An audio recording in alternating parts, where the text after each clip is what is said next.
Lindsey Wilson College Associate Professor of Sociology and Criminal Justice, Dan Phillips. You're joining us in the Thomas D. Clark Reading Room of the Katie Murrell Library for Lindsey Wilson Conversations.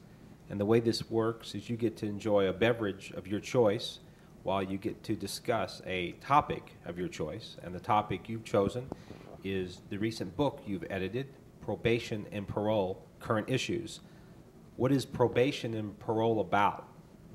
Well, I think what most people don't realize in this country is that for every one person who's incarcerated, jail or prison, we have more than two people who are either on probation or parole. So actually, there's over 7 million people in the criminal justice system who are part of the correction system. 5 million of them are outside. They're living in your community. So this book, we decided to go ahead and examine the various issues that are taking place today in probation and parole. One issue that might interest people is juvenile probation and parole. They actually call it aftercare, but that's something we might be interested in. And another issue that people might be interested in has to do with the fact that in some communities there are people who are here illegally, who the judge places on probation. The federal government should be shipping them back to their home country, but instead local communities are footing the bill for probation and parole cost. In this book, we were able to get several professors from Eastern Kentucky University to help us out with it. We were able to get people from the American Probation and Parole Association, which is located in Lexington, Kentucky, to help us out as well. What was one of the biggest surprises you discovered while editing this book? Dr. David May, who's with the College of Justice and Safety at Eastern Kentucky University, he stressed in his article, one of his articles, he has two in there, that there are a number of people who, when the judge says we can put you on 5 years of probation or you can go to jail or prison for a year, many of them will pick the incarceration for a year and then be free of the entanglements of parole rather than do 5 years of probation, risk messing up and risk being sent to prison for a full 5 years. So I never thought that there'd be people who would actually choose short-term incarceration to long-term probation. Is there a solution to that problem, or is that a problem without a solution? Well, I think if you're going to form a solution, the first thing you have to do is educate people. One of the things that Dr. David May did in this book is he stressed how many judges and how much of the general population just don't understand this problem. A lot of legislatures are making laws to send people to prison or place them on probation and parole with the assumption that people prefer probation to incarceration. So I think the first thing you have to do is educate the general public and those in the criminal justice system. Your book also deals with the electronic monitoring of sex offenders. Well, what's going on these days, we have more people living in the community under court supervision, probation, or parole. One of the things that we do with a lot of these people is do the electronic monitoring. Now, electronic monitoring doesn't work for some things. I mean, if you're a spousal abuser and you're in your home and your spouse comes back home, you may abuse him right there in the house. Another instance, I saw a guy who actually stayed in his home but was dealing drugs out of his house. But the whole idea of electronic monitoring is to make sure that you don't leave your house or you stay in a certain area.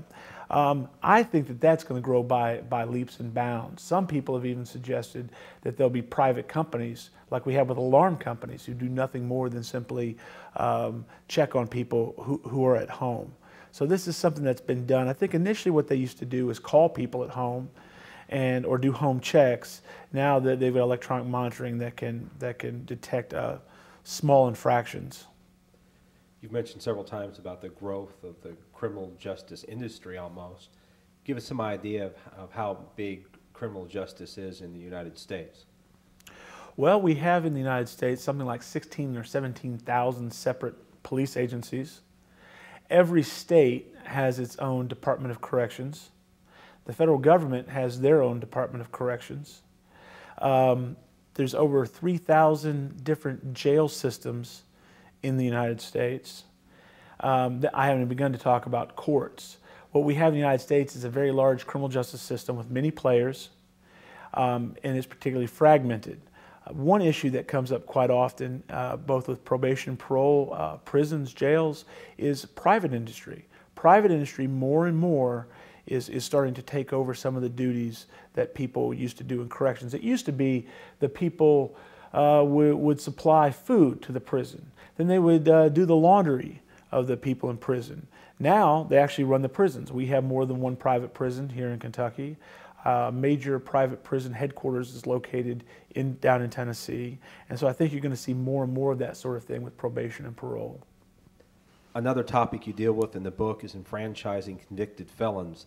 A lot of discussion about giving voting rights back to those who are convicted of a felony. I'm torn on that issue. I really am torn on that issue. On the one side, you have people who have done things serious enough to take away their freedom for more than a year and they're in prison.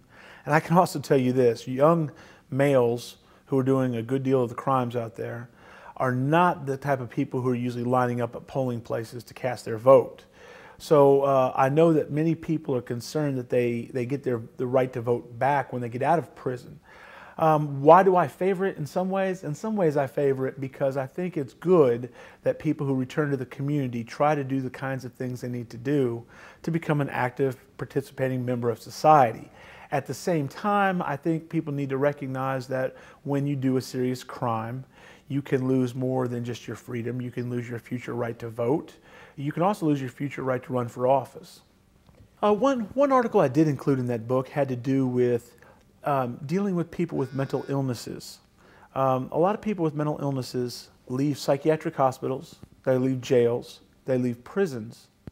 They may be placed on parole, they may not be, but what ends up happening is that they're doing fine as long as they're institutionalized. As soon as they leave that environment and go to the outside, things fall apart. I published a survey of Kentucky jailers' attitudes towards people with mental illnesses a few years ago. In that article, one thing that we asked was, what kinds of services do you have at your jail? And for most jails, most services, they answered that 80% of the time they had various services available. What I asked about aftercare, what kind of aftercare, what kind of pre-release planning do you have? Didn't get as many affirmatives. That seemed to be something that some of the jails felt that they were lacking in.